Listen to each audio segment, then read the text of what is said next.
Hello, it's Pastor Sarah back with Minnie, and you'll notice that she doesn't have her tissue paper top on anymore. I actually had to go to Walmart yesterday and they were selling outfits. So you know what? I just triaged. I got Minnie a little top over here. So she's got her little top and she's got her little skater skirt. And today she has new boots. I got a nice little heel on those. Isn't that cool? So yeah, Minnie's doing a little better. We triaged by helping Minnie get a top for her outfit. And we'll see what she gets tomorrow. And we have a story to read today.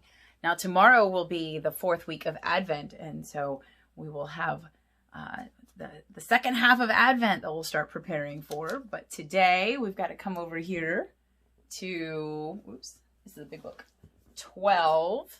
I don't know if you can see it. 12. And today, our story is, ooh, one of my favorite Disney movies.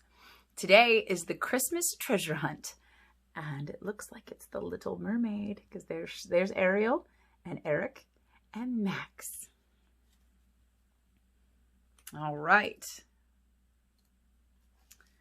It was just before Christmas, and Ariel and her husband, Prince Eric, were walking along the beach. Suddenly, Eric's dog, Max, ran up to them. He was carrying a waterlogged boot. That means a boot that's been in the water and it's all heavy and it could even still have water in it.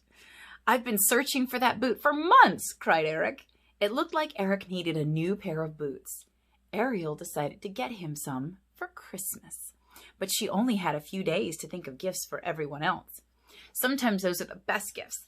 So, ironically, Minnie needed a top, and I thought, you know what? I'm going to give Minnie a top. So I bought Minnie a top yesterday, and Ariel's doing the same thing. She's looking at what would really bless Eric. What does he need? And he needs new boots. Ariel and Eric returned to the castle. As soon as they stepped inside, Carlotta, the housekeeper, announced it was time for tea. "Already?" asked Grimsby the butler, checking his pocket watch. He gave it a tap. Must be broken." Ariel and Eric invited Grimsby and Carlotta to join them for some tasty treats beside the Christmas tree. "Isn't the tree beautiful?" Ariel remarked. Carlotta suggested we use red and gold decorations this year. "Why, thank you," Carlotta replied. "Those are my favorite colors." Ariel was delighted. Now she had gift ideas for Carlotta and Grimsby. So she's paying attention to those that she loves and those that she's around, Carlotta and Grimsby. What do you think she might get? What problem did Grimsby have? And what kinds of things does Carlotta like? The next day, Ariel went into town to do her Christmas shopping. There she found the perfect pair of boots for Eric. A special surprise, she also got a bottle with a tiny ship built inside. It reminded Ariel of the first time she met Eric beside his ship, back when she was a mermaid. Then she chose a shiny pocket watch for Grimsby. Remember, his watch was broken? And a gold necklace with a ruby pendant for Carlotta. So gold and a ruby is a red gemstone, so she's really thinking. For Max, Ariel stopped at the butcher shop and got the biggest bone she could find. Dogs love those. So here she is getting new boots for Eric. And I don't think we have her getting the other ones yet. Ariel still had to find gifts for her father, her sisters, and her friends from the sea. When she found a store filled with colorful glass hearts, she knew her search was over. "What beautiful ornaments," Ariel told the sales clerk. "I'll take them all." Ariel has a lot of family and friends. Back at the castle, Ariel carefully wrapped the gifts and wrote a special message for each one.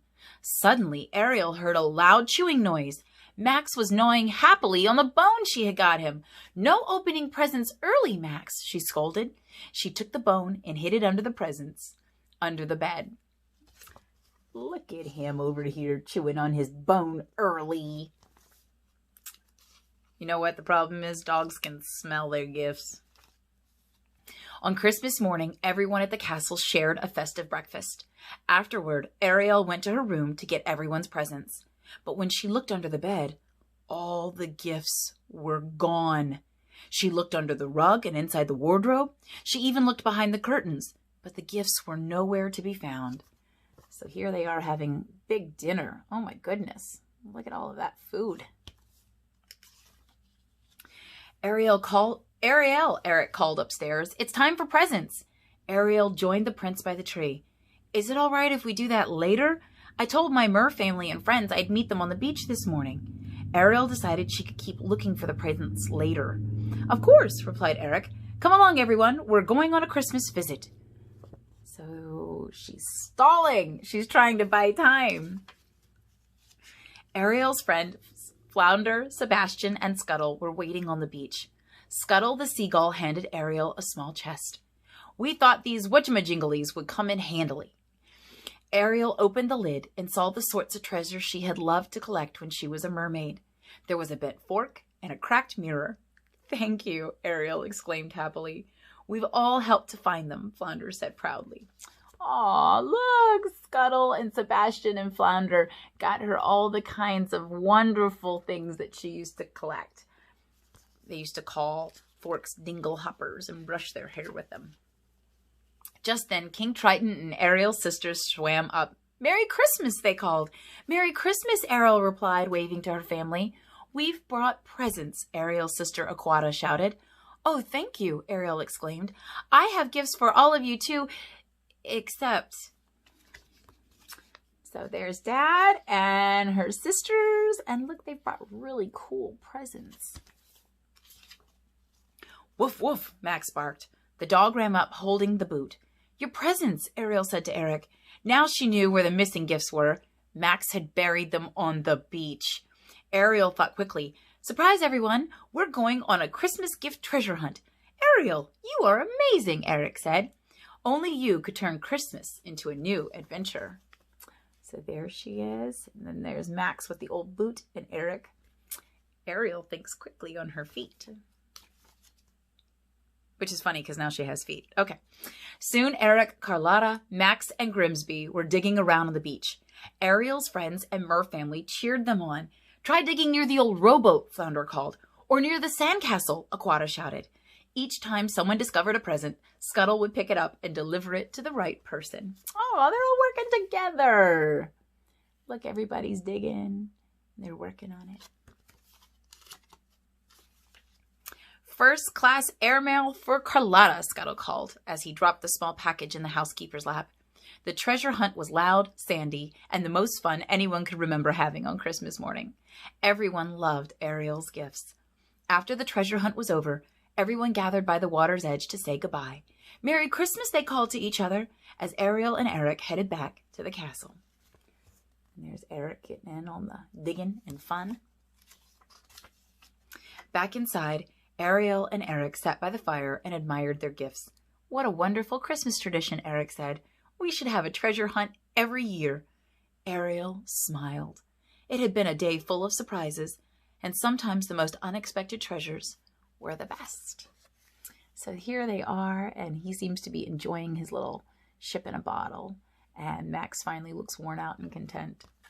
So this story reminds us that sometimes life is about redemption. Redemption is a big word that we use in the church. It means taking something bad and learning and growing or turning it around so that we can find joy even in the midst of everything else that seems to be going wrong.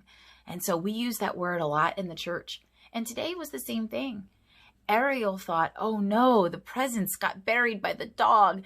And she could have been very upset or she could have been very sad. But instead, she thought and she said, maybe we can make it a treasure hunt and have fun after all. And that's a great way of using our understanding of redemption and our minds to see how we can think about things differently and get creative to fix our problems. And so one of the ways that we've done that is by using videos to be with each other or using our technology to stay connected. And that's a redemptive moment in the midst of a pandemic where people have been trying to be good so that the sickness can stop. And I hope that this year you will get creative so that you can redeem no matter what's going on at Christmas, to find ways to tell your family and your friends that you love them, finding ways to do the good work that we're supposed to do, and finding good ways to show thankfulness. And we can do that no matter where we are through the gift of prayer, because it connects us not only to God, but through God we are connected to those that we love, because God knows everyone. And there's no message that you can send to God to give to another person that God can't put in their hearts. And that is truly one of the most redemptive things about Christmas of all.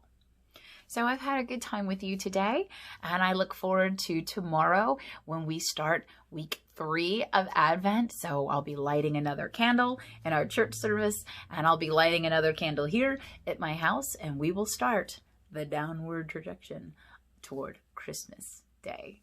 So thanks, guys. Have a wonderful day.